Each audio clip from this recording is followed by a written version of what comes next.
The aircraft ascended rapidly through tropical skies at 4,000 feet each minute, powered by Mitsubishi engines operating at maximum capacity.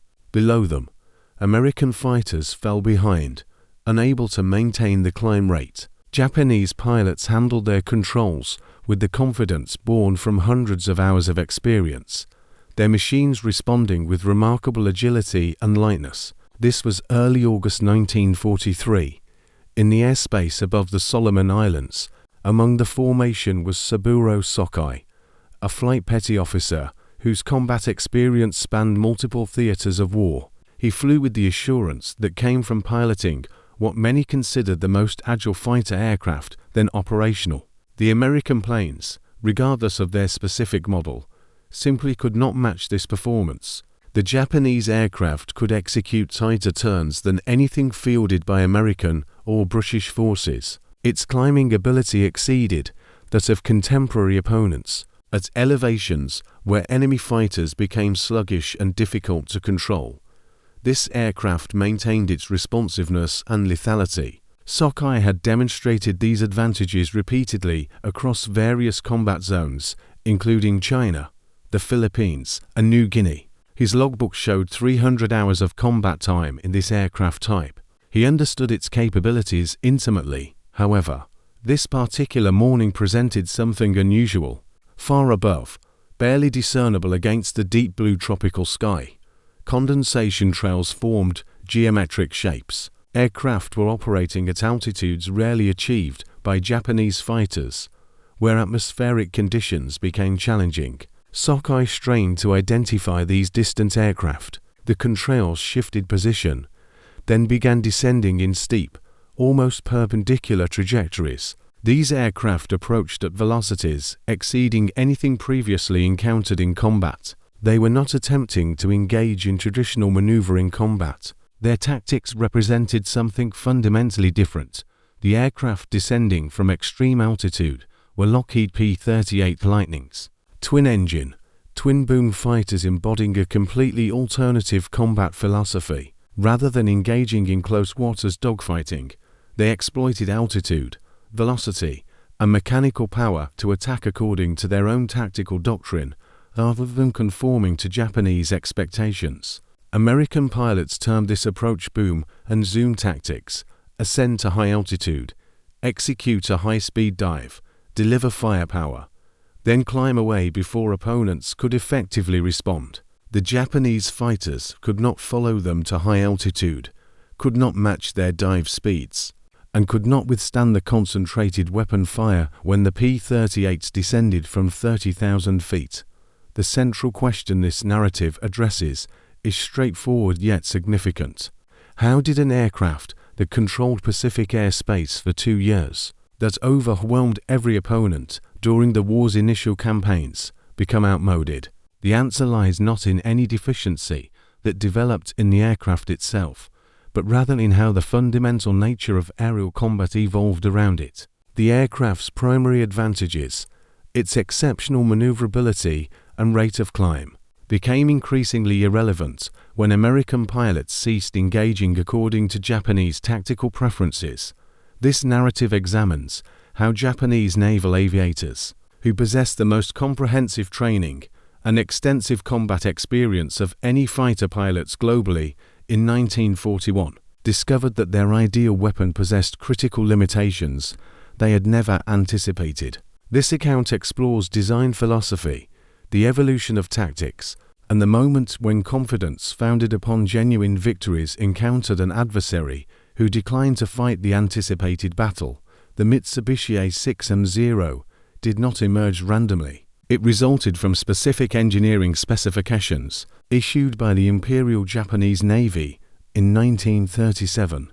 The Navy required a carrier-capable fighter that could escort bombers on extended-range missions over China, protect naval vessels from enemy aircraft, and establish air superiority. These requirements appeared contradictory to many observers. Extended range necessitated fuel efficiency and minimal weight. Air superiority demanded maneuverability and climbing performance. Carrier operations required structural integrity and operational reliability. Most aviation specialists believed achieving all three simultaneously was impossible. Jiro Horikoshi, the chief designer at Mitsubishi Heavy Industries, made the decision to emphasize range and maneuverability above all other considerations. Every component underwent design optimization to minimize weight. The airframe utilized a newly developed aluminum alloy created specifically for aircraft construction, offering greater strength than standard aluminum while maintaining low weight characteristics. Horikoshi eliminated protective armor for the pilot. He removed self-sealing fuel tanks, those rubber-lined tanks capable of surviving bullet impacts without igniting. Fabric replaced metal in covering the ailerons and control surfaces. He designed the cockpit to minimal dimensions, providing just sufficient space for a pilot and essential instruments. The outcome was an aircraft with an empty weight of merely 3,740 pounds.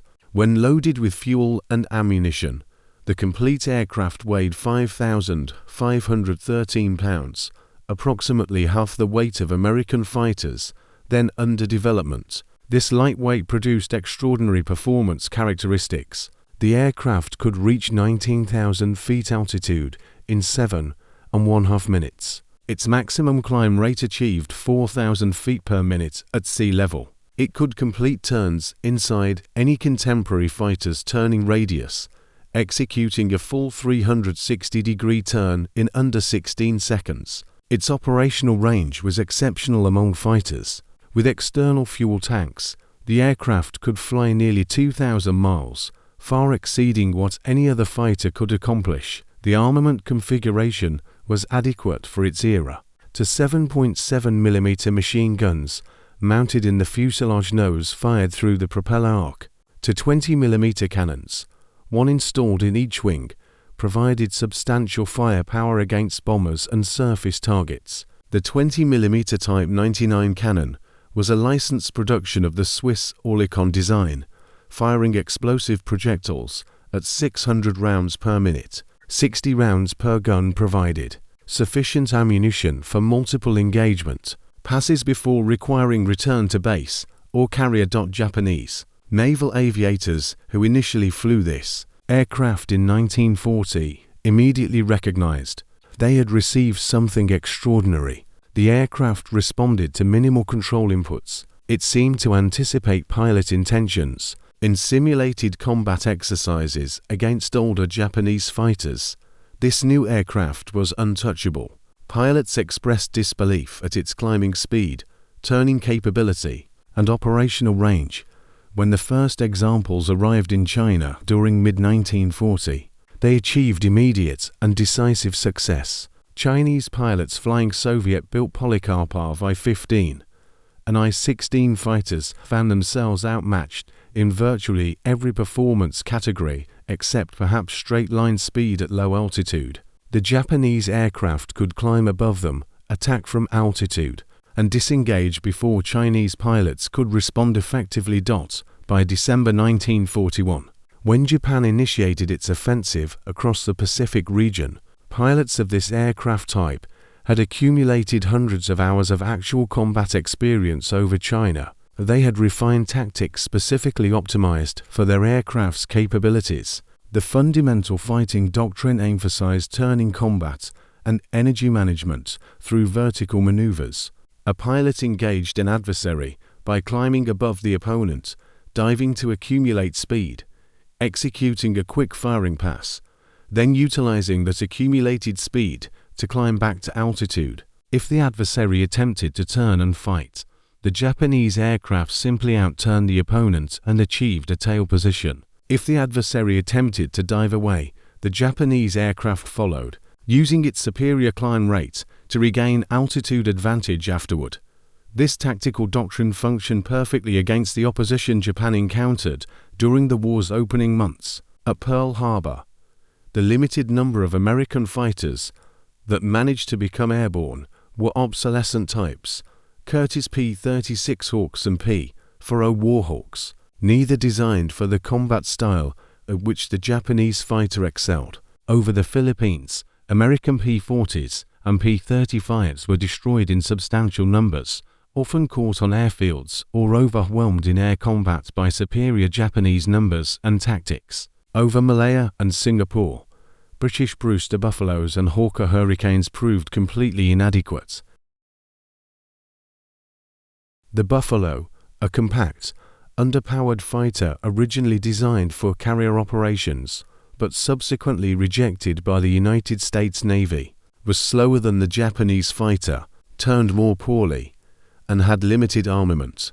The Hurricane, a capable aircraft in European combat conditions, was designed for different operational requirements. It was rugged and could absorb battle damage, but it could not match the Japanese fighters' climb rate or turning ability at the altitudes where Pacific combat typically occurred.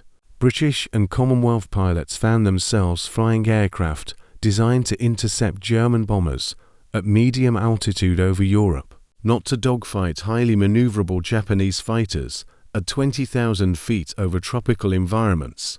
The results were predictable and catastrophic for Allied forces. In the initial 4 months of the Pacific War, Japanese fighters achieved destruction ratios that seemed almost impossible. Japanese pilots reported destroying 10, 12, sometimes 15 enemy aircraft for every aircraft lost in combat. These figures were inflated by the confusion of air combat, where multiple pilots might claim credit for the same destruction, and by natural human tendency to overestimate success. However, even accounting for overclaiming, the actual ratios were likely 6 or 7 to 1 in Japan's favor. That level of dominance was genuine, measurable, and psychologically crushing to Allied air forces.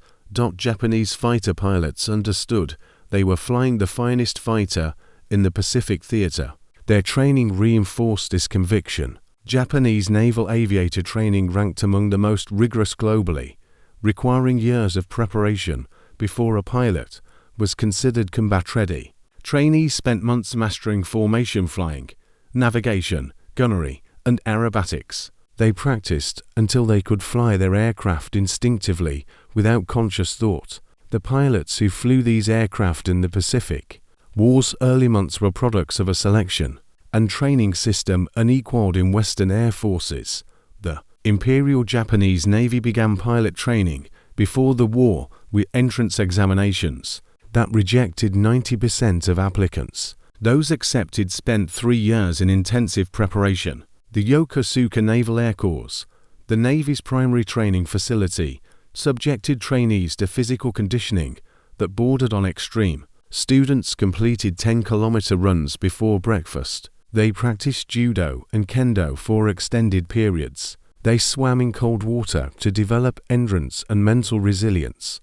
Flight training emphasized formation discipline and precision aerobatics. Students learned to fly in tight formations with minimal separation between aircraft through clouds and adverse weather. They practiced combat maneuvers until muscle memory developed, enabling them to react without conscious deliberation. Gunnery training employed live ammunition against towed targets, with students required to achieve minimum accuracy percentages before advancing. Navigation training prepared them for extended over-water flights where minor errors could result in fatal fuel exhaustion. By the time a Japanese naval aviator received his qualification and was assigned to an operational unit, he had typically accumulated between 300 and 800 hours of flight time, far exceeding his American or British counterpart. The pilots who attacked Pearl Harbor, the Philippines, and Malaya were not merely well-trained individuals. They were combat veterans. Many had flown operational sorties over China for years. Flight Petty Officer Saburō Sakai, who would become one of Japan's leading aces with 64 confirmed victories, had been flying combat missions since 1938. Warrant Officer Hiroyoshi Nishizawa, who may have been Japan's highest-scoring ace with over 80 victories, had refined his abilities through hundreds of hours of combat flying. These aviators understood their aircraft intimately. They knew precisely how much speed could be traded for altitude, how tightly they could turn before reaching stall conditions, how to manage engine temperature and fuel consumption during prolonged combat. The aircraft itself, despite its lightweight construction, was not fragile during normal operations. The airframe could withstand positive 6.5 times gravity and negative 3.5 times gravity before structural failure occurred. This was sufficient for the sweeping, graceful maneuvers Japanese pilots favored. The Sakai engine, a 14-cylinder radial producing 940 horsepower at takeoff, was reliable and fuel efficient. It could operate 4 hours at cruise power settings, consuming fuel at rates that provided the aircraft its extraordinary range. The cockpit, though compact by Western standards, was logically arranged. The control stick fell naturally to hand position. The throttle quadrant was positioned for a convenient reach. The gun sight, a simple optical device with an illuminated reticle, functioned well in the clear Pacific skies. What the aircraft lacked was protection. There was no armor plating behind the pilot's position, no armored glass in the windscreen. The fuel tanks, despite containing over 200 gallons of fuel, had no self-sealing capability. A single incendiary bullet striking a fuel tank could ignite the volatile aviation gasoline, transforming the entire aircraft into a fireball within seconds. The lightweight aluminum structure, while sufficiently strong for normal maneuvers, crumpled under heavy impacts. A burst of 50 caliber machine gun fire could sever a wing or tail section. Japanese designers had made a calculated trade-off. They accepted vulnerability to gain performance advantages in the combat environment they expected to face against opponents with lighter armament and shorter operational range. This trade-off made logical sense given the expected opposition. Chinese fighters carried rifle-caliber machine guns that rarely inflicted fatal damage even when striking the aircraft. Soviet fighters encountered at Nomonhan in 1939 had heavier weapons, but could not maintain contact with the Japanese aircraft in sustained combat. The Americans were learning, not rapidly, but methodically. After the disasters of December 1941 and the defensive battles through mid-1942, United States Navy and Marine Corps squadrons began analyzing Japanese fighter tactics and identifying potential countermeasures. The analysis commenced with captured documents and damaged aircraft. In July 1942, American forces recovered a nearly intact example that had crashed in the Aleutian Islands. The pilot, Petty Officer Tadayoshi Koga, had been killed in the crash, but his aircraft was repairable. Engineers transported the captured aircraft to Naval Air Station North Island in San Diego, California, where it was restored to operational condition. Test pilots flew the captured aircraft extensively, documenting its performance characteristics and identifying weaknesses. They confirmed what combat reports had suggested. The aircraft could outturn any American fighter. Its climb rate was exceptional. However, it possessed limitations that could be exploited. Above 200 miles per hour indicated airspeed, the aircraft's ailerons became very heavy, requiring significant force to roll the aircraft. At high speeds during dives, the aircraft's controls stiffened dramatically, making quick maneuvers impossible. The aircraft's light wing loading, which provided superior turning ability at low speeds, became a liability at high speeds. American fighters, built heavier and stronger, could dive faster and maintain control at speeds where the Japanese aircraft became dangerous to fly. The Navy disseminated these findings to operational squadrons with explicit tactical guidance. Do not engage in dogfighting with Japanese fighters. Avoid attempting to turn with them. Utilize speed and altitude advantages. Execute slashing attacks from above. Fire weapons and break away before the Japanese aircraft can respond. Use your aircraft's superior high-speed handling and diving ability. Never become slow during combat. These tactics, refined through combat experience, became standard doctrine by mid-1943. However, doctrine required aircraft capable of executing it. The F-4F Wildcat, the Navy's primary carrier fighter through 1942, could implement these tactics only partially. It was rugged and possessed heavy armament, 650 caliber machine guns with substantial ammunition capacity. However, It was slow, barely reaching 320 miles per hour in level flight, and its climb rate was mediocre. What the Navy required was an aircraft that could climb to high altitude rapidly, dive at extreme speeds, and deliver overwhelming firepower. The Army Air Forces possessed such an aircraft. The Lockheed P-38 Lightning had been designed in 1937 to meet Army requirements for a high-altitude interceptor. Lockheed's design team, led by Hall Hibbard and Clarence Kelly Johnson, created something fundamentally different from conventional fighters. The P-38 featured two engines, twin Allison V1710s, producing 1,475 horsepower each. The engines were mounted in twin booms extending rearward from the wings, with the cockpit and armament in a central nacelle between them. This unconventional configuration provided exceptional performance at altitude. The turbocharged engines maintained power output up to 25,000 feet and beyond, altitudes where most fighters suffered from insufficient air density.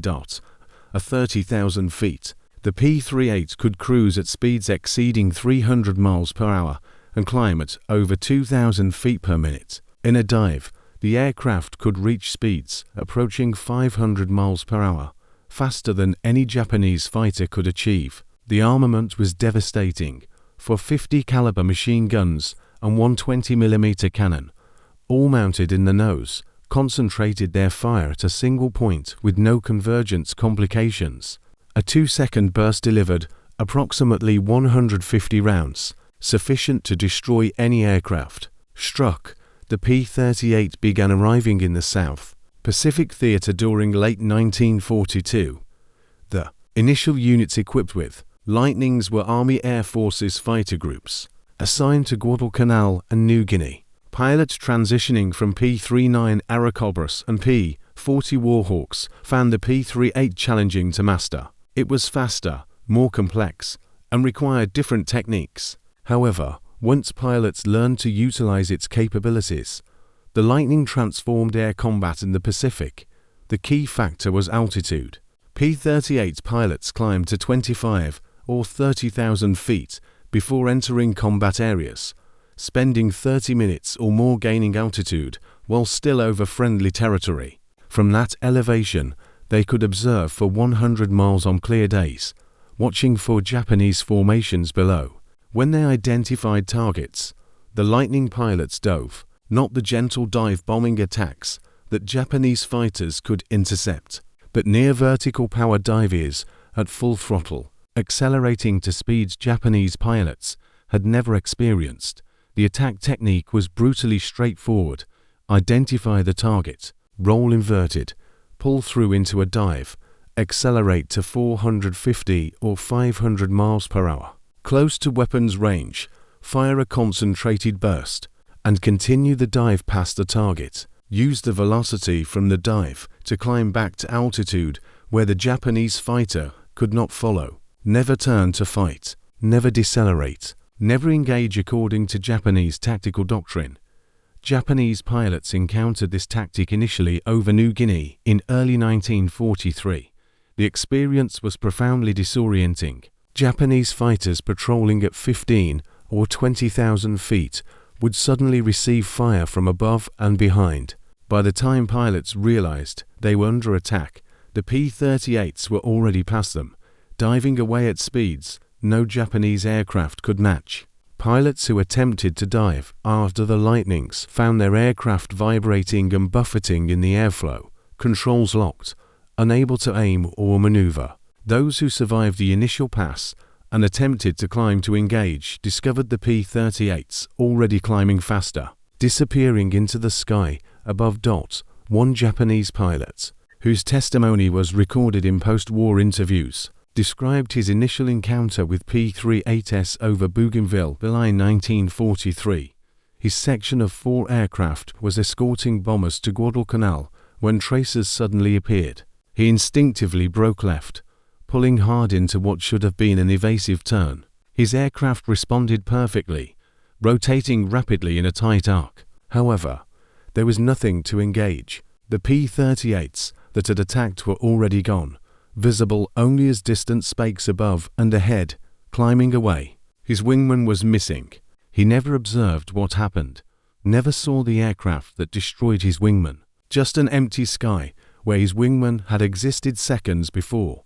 The survivor attempted to climb to engage, pulling his aircraft into a maximum rate climb. At 22,000 feet, his aircraft remained responsive, but slower. At 25,000 feet, the controls felt imprecise. At 28,000 feet, he was barely maintaining altitude. The P-38s were at 35,000 feet, circling like predatory birds, unreachable. The tactical revelation developed gradually, then suddenly became undeniable. Through the summer and autumn of 1943, Japanese fighter units across the Pacific encountered the same frustrating pattern. American fighters, primarily P-38s, but also the newer F-6F Hellcats from Navy carriers, declined to engage in traditional turning combat. They attacked from altitude with slashing passes, used their speed to escape, and climbed back to safety before Japanese pilots could respond. Every tactical advantage the Japanese fighter possessed, every capability that had made it supreme for 2 years, became irrelevant when the adversary simply would not fight according to Japanese expectations.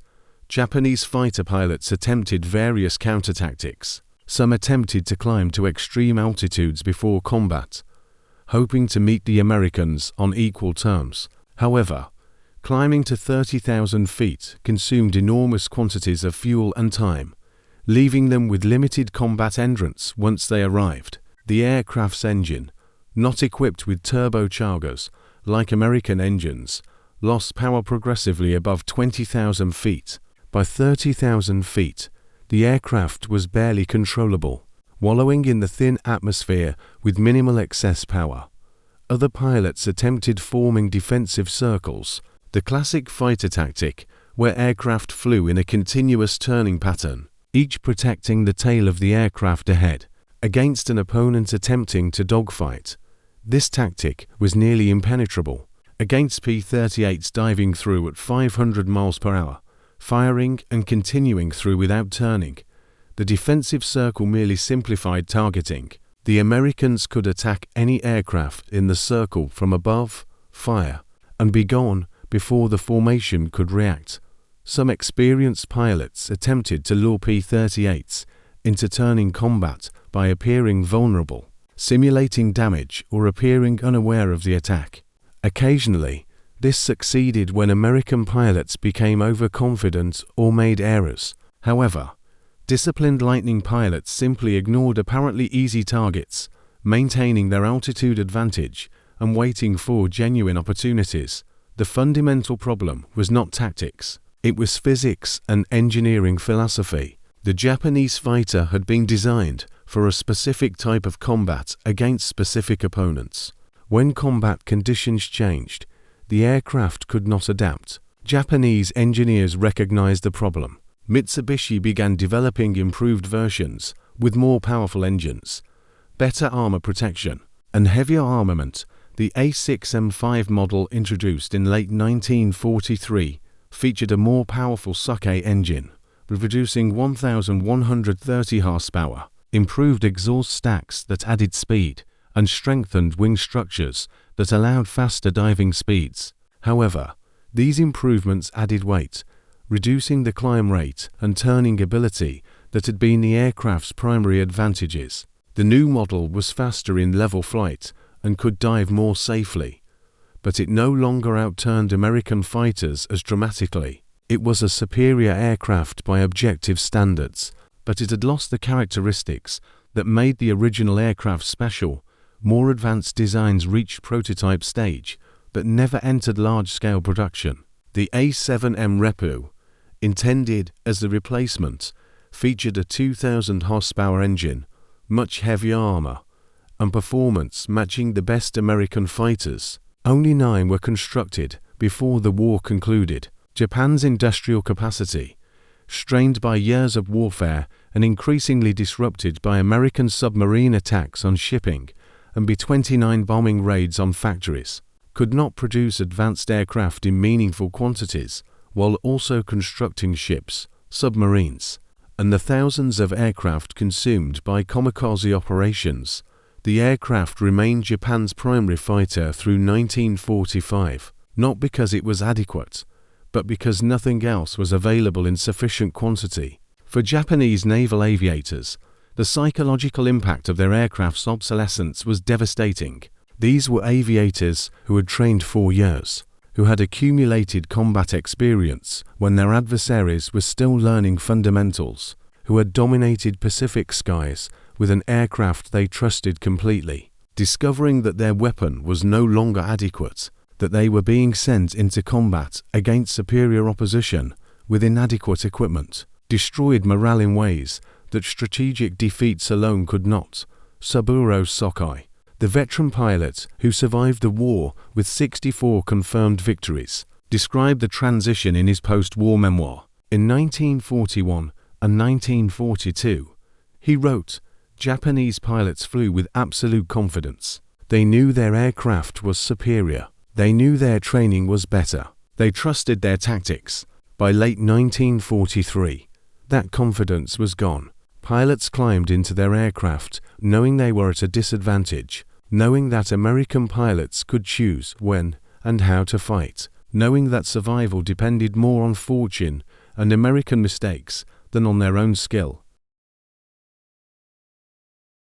The casualty rates reflected this reality. In the war's first 6 months, Japanese naval aviation lost approximately 180 pilots killed or missing in combat.